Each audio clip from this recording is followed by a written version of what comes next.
So we're here in Brandywine Falls in the Sea to Sky region, just south of Whistler. Here with a very special guest, Jonathan Wilkinson, our Minister of Energy and Natural Resources, where we've had an opportunity today to connect with a number of clean tech businesses that are doing some really incredible work in the Sea to Sky region, particularly in Squamish.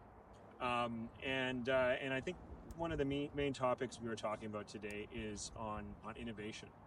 And Jonathan, maybe just a quick question for you. How is the government of Canada supporting clean tech companies so that they can innovate and drive job growth?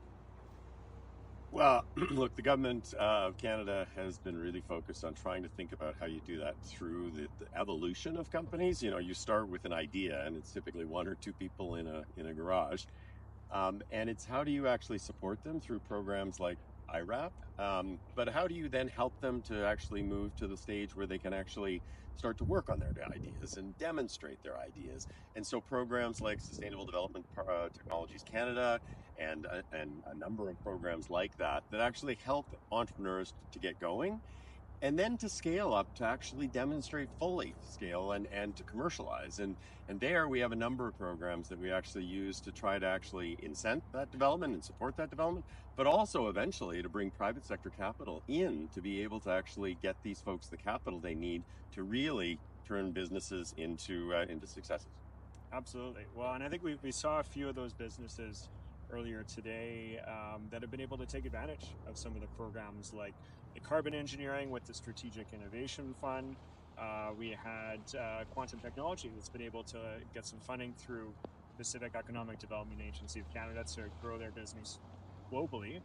And there's so many other opportunities. And based on what you've heard today, what kind of opportunities do you see for businesses in Squamish and the Sea to Sky as a whole to be able to flourish in this space, particularly as we're seeing kind of a hub starting to come together for it? So, I mean, there's things that develop in a place like Squamish or Whistler that are addressing issues that are relevant to those communities. But there's also, I mean, you're very lucky. Like, you've got such amazing outdoor experiences here, and people want to come and live here. And so you have all kinds of companies that actually are starting up because young individuals, entrepreneurs and engineers are actually here. We heard today from Rotolyptic, which is about high efficiency pumps, which are used mainly in Alberta, but they actually were developed in Squamish.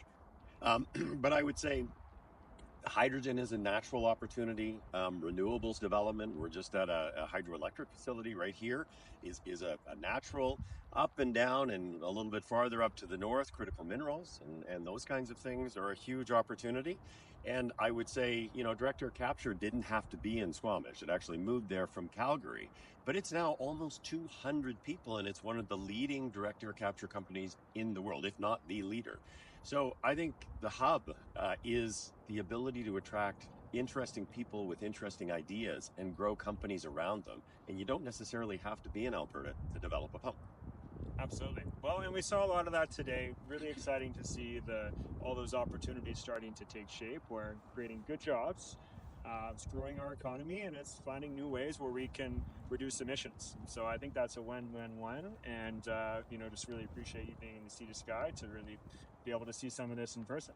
Oh, you know, thank you for inviting me. I spent almost 20 years in clean tech, and this is like, it's a really a precious day to be able to actually have those kinds of conversations. So, Well, thanks again, and we'll have to do this again. thank you very much.